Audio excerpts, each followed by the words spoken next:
Joy University, best emerging university in South India. For admissions, contact.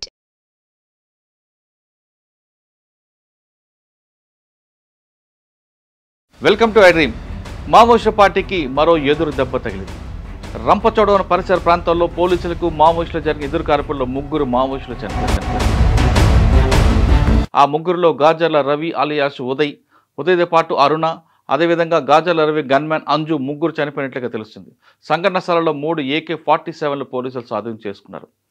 ఇప్పటికే Maoist party central committee సభ్యుడితో పాటు చాలా central committee సభ్యులను కోల్పోతున్న Maoist పార్టీకి ఏఓబీలో ఎవరైతే పార్టీకి ప్రాణం పోయడానికి వచ్చిన గాజర్ల రవి చనిపోవడం మరో ఎదురు దెబ్బగానే చెప్పుకోవచ్చు.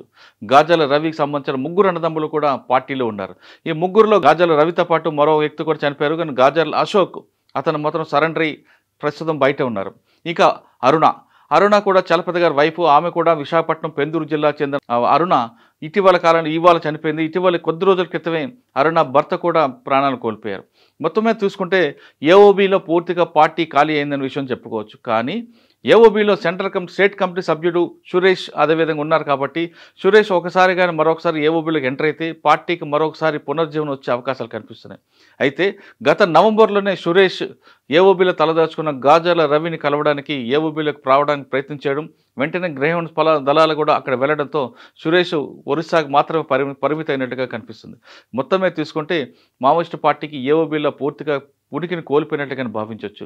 ఎందుకంటే గాజర్ల రవి చాలా యాక్షన్ టీమ్ ఉంటారు. అతను వరంగల్ జిల్లా వెలిసెల గ్రామానికి చెందిన గాజర్ల రవి ఎప్పటి నుంచో పార్టీలో ఉన్నారు. పార్టీకి వాళ్ళు నిజంగా కుటుంబం అంతా కూడా అంకితమై ఉంది.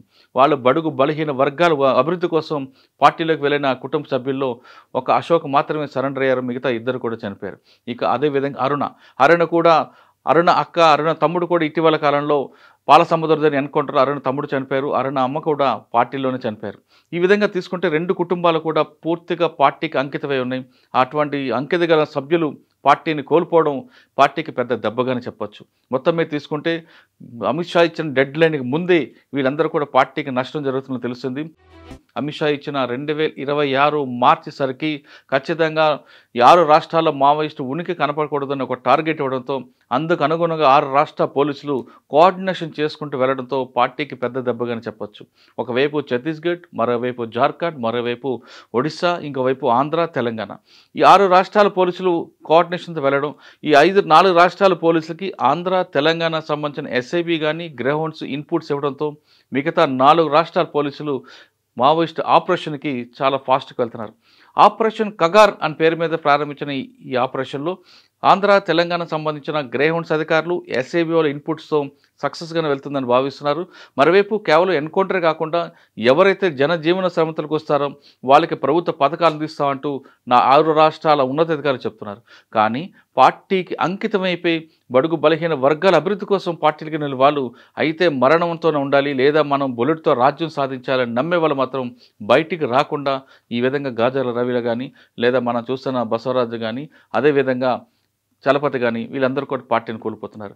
ఇక మావోయిస్టు పార్టీలో ఎవరు సెంట్రల్ కమిటీ మెంబర్ అవుతారు, ఎవరు కార్యదర్శి అవుతారనేది చర్చ ఇప్పుడు నడుస్తుంది. అంటే బసవరాజు చనిపోయిన తర్వాత ఆ పార్టీలో ఎవరు అవుతారు కార్యదర్శిగా అనేది, సెక్రటరీ ఎవరు అవుతారనేది ఇప్పుడు ప్రస్తుతం చర్చ. సెక్రటరీగా అవ్వాల్సిన వాళ్ళు తీసుకుంటే తెలంగాణ సంబంధించిన మల్లోజు వేణుగోపాల్ అవ్వచ్చు, లేదా తిరుపతి అయినా అయ్యే అవకాశాలు కనిపిస్తున్నాయి. లేదు ఛత్తీస్గఢ్ సంబంధించిన రాజన్న కానీ అయ్యే అవకాశాలు ఉన్నాయి. కానీ మొత్తం మీద తీసుకుంటే పొలిటికల్ బ్యూరోలో తీసుకుంటే మల్లోజు వేణుగోపాల్కి పెద్ద పట్టుంది. అదేవిధంగా మిలిటరీ ఆపరేషన్లో తీసుకుంటే తిరుపతికి పట్టుంది. కాబట్టి వీళ్ళిద్దరు ఎవరైనా సెక్రటరీ అయ్యే అవకాశం ఉంది. అయితే ఈ సెక్రటరీ అవ్వాలంటే మావోయిస్టు పార్టీ పోలిట్ బ్యూరో సమావేశం నిర్వహించిన తర్వాత అందులో దీని విషయమే చర్చిస్తారు. ఈ చర్చలు జరుగుతున్న సమయంలోనే గాజర్ల రవి ఈరోజు చనిపోవడంతో పార్టీకి మరో ఊహించిన దెబ్బ అనుకోవచ్చు. ఈ విధంగా పార్టీని చూస్తుంటే 6 రాష్ట్రాల పోలీసులు కూడా ఉక్కిరి బిక్కిరి లేకుండా చేయబట్టి ఇటువంటి నష్టాల మీద నష్టాలు పార్టీకి జరుగుతున్నాయి. మరోవైపు పార్టీకి పోలీసుల వైపే కాకుండా ప్రజల నుంచి కూడా సానుభూతి లేకపోవడంతో పార్టీ మనుగడకి మరో కష్టంగా తెలుస్తుంది. ఎటు చూసినా పోలీసులు కనిపిస్తున్నారు. అన్నిటికన్నా ఇంపార్టెంట్ ప్రకృతి కూడా సహకరించకపోవడం వాళ్ళకి మరో దెబ్బ. ఒకవైపు అడవుల్లో ఉన్న వాళ్ళందరూ కూడా బయటికి రావడం, ఎండల్లో ఇప్పుడు వర్షాలు పడినా తిరిగి అడవి ప్రాంతానికి వెళ్ళాలనుకున్న సమయంలోనే పోలీసులు ఈ విధంగా మాట వేసి చేయడం. అంతేకాకుండా పోలీసుల దగ్గర ఎక్సలెంట్కి సంబంధించిన ఒక టెక్నాలజీ ఉంది.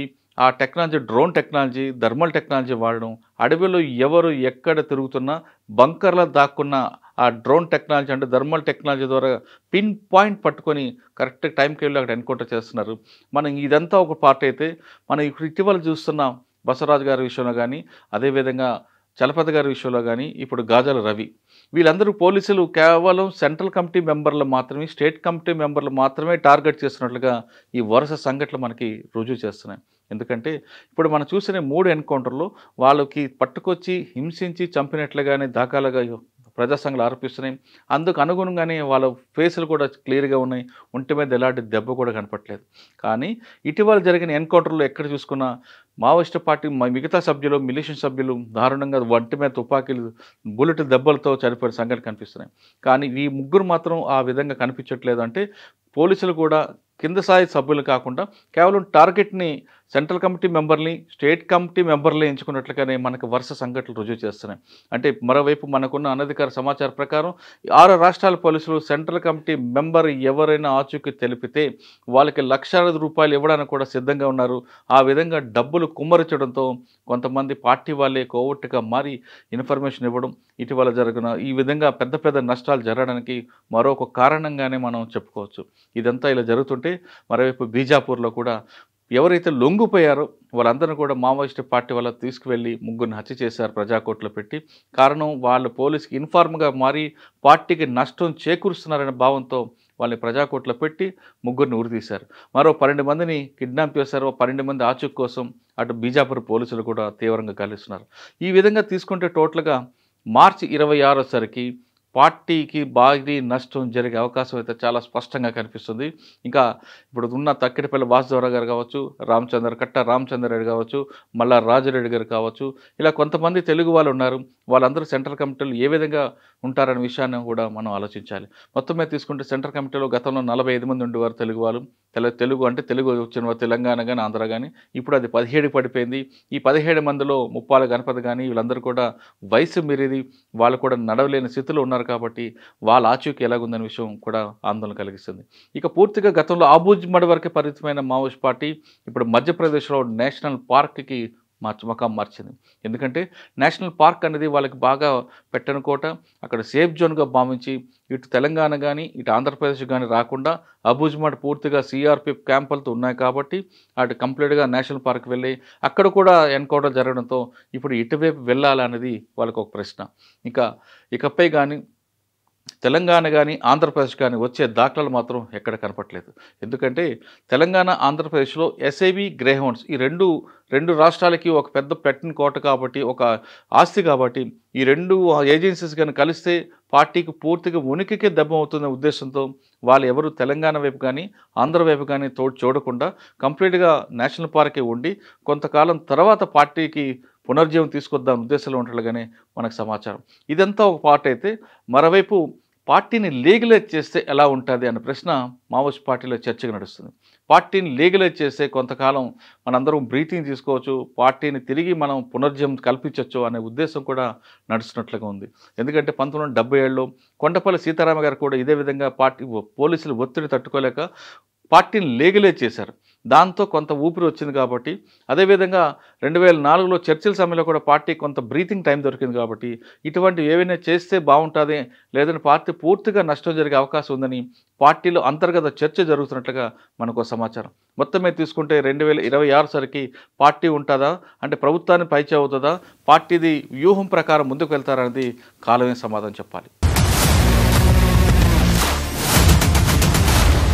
iDreams, this police diaries is something very, very valuable towards that. I must really appreciate Murali, your insights. iDreams founder and CEO Chinna Vasudev Reddy gartoni Muralidhar crime stories చాలా ఫేమస్ అయిపోయినావు.